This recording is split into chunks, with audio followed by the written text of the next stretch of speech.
Hello everyone, welcome back to knowledge for future study YouTube channel. मैं हूं जुगल शर्मा। आपसे soil mechanics के important question इस वीडियो में डिस्कस करूंगा। अगर आप चैनल पर नए हो तो सब्सक्राइब कर दें चैनल को, और knowledge for future study app को प्ले स्टोर से डाउनलोड ज़रूर करें। उस पर फ्री टेस्ट उपलब्ध हैं आपके एग्जाम के लिए। पहला क्वेश्चन है, द लूजनेस और denseness of sandy soils is numerically expressed in terms of. Sandy soil की जो लूजनेस और डेंसनेस होती है उसको हम किस टर्म में एक्सप्रेस कर सकते हैं, ये हमसे क्वेश्चन में पूछा है। ऑप्शंस हैं maximum Proctor density, minimum void content, compaction moisture content, relative density या फिर बॉयड रेशो। तो करेक्ट आंसर हो जाएगा यहाँ पर डी ऑप्शन। रिलेटिव डेंसिटी की टर्म में हम लूजनेस और डेंसनेस को एक्सप्रेस कर सकते हैं। ठीक है, रिलेटिव डेंसिटी क्या होती है? आईडी होती है, और इसका फॉर्मूला क्या होता है? इसका फॉर्मूला होता है ई मैक्सिमम माइनस के ई अपॉन ई मैक्सिमम माइनस के ई मिनिमम। ठीक है, ये होता है फॉर्मूला। यहाँ पर जो ई मैक्सिमम होता है वो होता है लूजेस्ट स्टेट में। वो किस में होता है? लूजेस्ट स्टेट में बॉयड रेशियो। ठीक है, और ई मिनिमम किस में होता है? ई मिनिमम होता है डेंसेस्ट स्टेट में। डेंसेस्ट स्टेट में। ठीक है, ये आपको याद रखना है। ये जनरली किसके लिए काम में आता है? रिलेटिव डेंसिटी ये जनरली काम में आती है कोइजन लेस सॉइल के लिए। कोइजन लेस सॉइल के लिए। ठीक है, जब सैंडी कह रहा है, सैंड कैसी है? कोइजन लेस सॉइल होती है, तो कोइजन लेस सॉइल के लिए जनरली टर्म काम में आती है। अब यहाँ पर मैं आपको कुछ रेंज बता देता हूँ जो कि एग्जाम में अक्सर पूछ ली जाती हैं। आईडी की रेंज है ये रिलेटिव डेंसिटी की। यदि 0 से और 15 तक रिलेटिव डेंसिटी है तो वो उसको बोलेंगे हम very loose soil, very loose sand. ठीक है, यदि 15 से 35 तक है रेंज तो उसको बोलेंगे हम लूज। यदि 35 से लेकर 65 तक है तो उसको बोलेंगे हम मीडियम डेंस, मीडियम डेंस। ठीक है, यदि 65 से लेकर 85 तक है, 65 से लेकर 85 तक है तो उसको बोलेंगे हम डेंस। ठीक है, और यदि 85 से 100 तक है तो उसको बोलेंगे हम वेरी डेंस। ठीक है, ये आपको डाटा याद रखना है। 0 से 15 तक वेरी लूज, 15 से 35 तक लूज, 35 से 65 तक मीडियम डेंस, 65 से 85 तक डेंस, और 85 से 100 तक वेरी डेंस। ठीक है, ये एग्जाम में आ जाता है तो इसको एवं ही मत छोड़ देना कि आप याद ही ना करो। अगले क्वेश्चन पर चलते हैं। अगला क्वेश्चन है, what is the formula for water content in soil. Water content का फॉर्मूला क्या होता है? तो वाटर कंटेंट बराबर होता है weight of water upon weight of solid into 100। ठीक है, ये वाटर कंटेंट का फॉर्मूला होता है, यानी कि ए ऑप्शन करेक्ट हो जाएगा। ये क्वेश्चन आ चुका है MHBMC में 2019 में। ठीक है, तो ये सिंपल सा फॉर्मूला है। और एक चीज़ आपको पता ही होगा, वाटर कंटेंट कोई लिमिट तो होती नहीं है, कितना भी हो सकता है 0 से ज़्यादा। ठीक, ये चीज़ भी आपको याद रखनी है। अगले क्वेश्चन पर चलते हैं। अगला क्वेश्चन है, if the porosity of a soil sample is 20%। हमको पोरोसिटी दे रखी है, पोरोसिटी को हम किससे डिनोट करते हैं? एन से।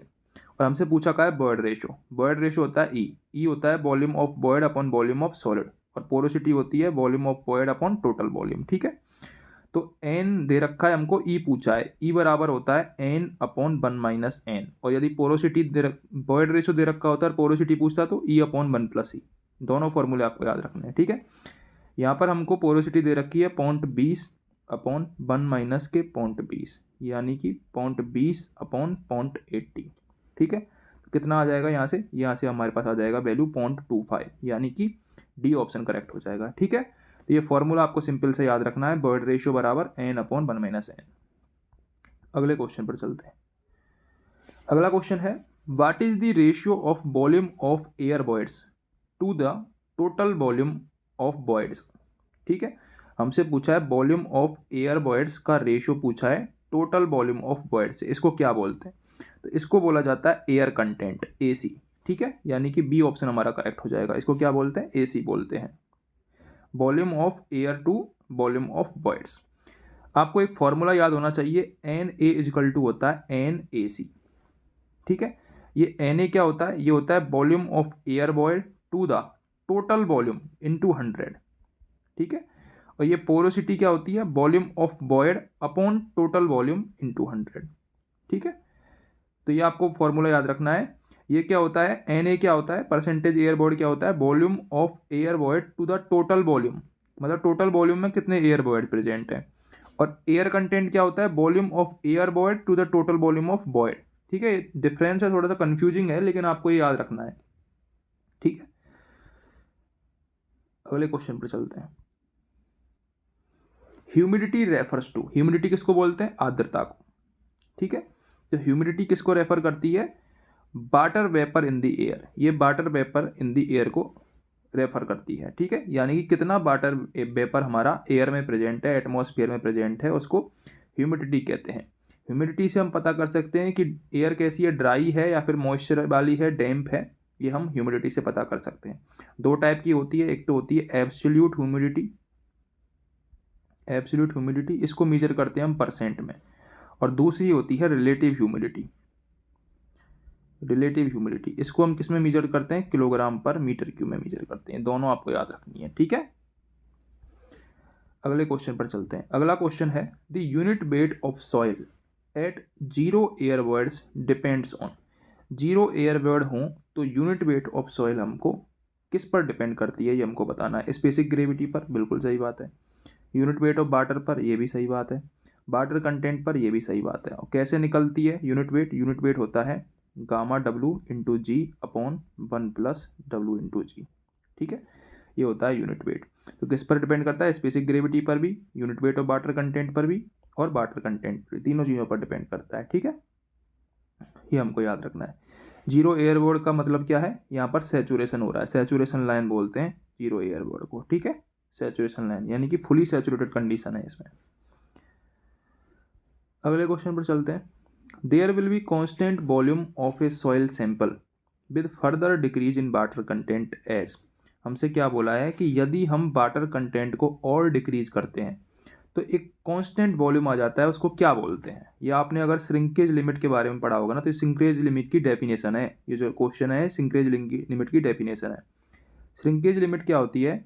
Shrinkage limit defined as the maximum water content, as the maximum water content, maximum water content at which a reduction in water content, ये ऐसी वाटर कंटेंट है जिसमें यदि हम और वाटर को डिक्रीज करते हैं तो कांस्टेंट वॉल्यूम हो जाता है। मतलब उससे जब अगर हम वाटर और कम करते जाएंगे ना, तो एक वॉल्यूम कांस्टेंट हो जाएगा, उसके बाद कितना ही वाटर कंटेंट कम कर लो तुम, वॉल्यूम नहीं घटेगा, कांस्टेंट हो जाएगा वो। ठीक है, या फिर इसकी एक और डेफिनेशन ये है कि ये लोएस्ट वाटर कंटेंट होता है shrinkage limit, lowest water content at which soil can still completely saturated, completely saturated.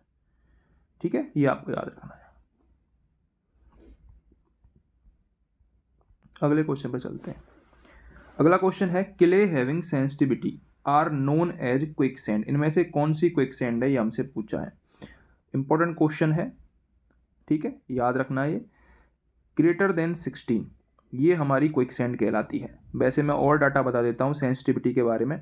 यदि सेंसिटिविटी 1 है तो इसको बोलेंगे हम नो लॉस इन स्ट्रेंथ या फिर रीमोल्डिंग बोल देंगे। ठीक है, यदि 2 से 4 है, 2 से 4 है तो उसको बोलेंगे नॉर्मल सेंसिटिव, नॉर्मल सेंसिटिव। यदि 4 से 8 तक है तो उसको बोलेंगे हम सेंसिटिव।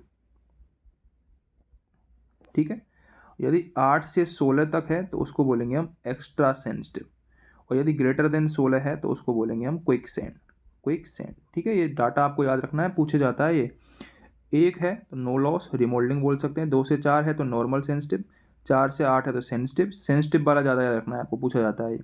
और एक क्विकसैंड वाला ज़्यादा याद रखना है, ग्रेटर देन 16 हो तो क्विकसैंड। ठीक है, अगले क्वेश्चन पर चलते हैं।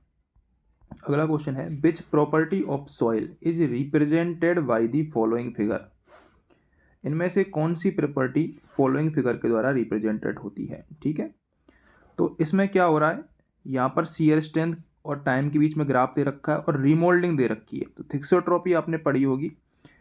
When the soil disturb, then it get remolded after some time. The regaining of strength of soil with time is called thixotropy. यानी कि जब सॉइल हमको रिमोल्ड करते हैं तो कुछ टाइम के बाद वो रीगेन कर लेती है अपनी स्ट्रेंथ को, कुछ टाइम के बाद ये रीगेन कर रही है अपनी स्ट्रेंथ को, इसको क्या बोलेंगे हम? थिक्सोट्रॉपी बोलते हैं। डी ऑप्शन हमारा करेक्ट हो जाएगा। ठीक है, याद रखना। अगले क्वेश्चन पर चलते हैं। अगला क्वेश्चन है the shrinkage index in soil test is equal to, shrinkage index, ये क्या होता है श्रिंकेज इंडेक्स?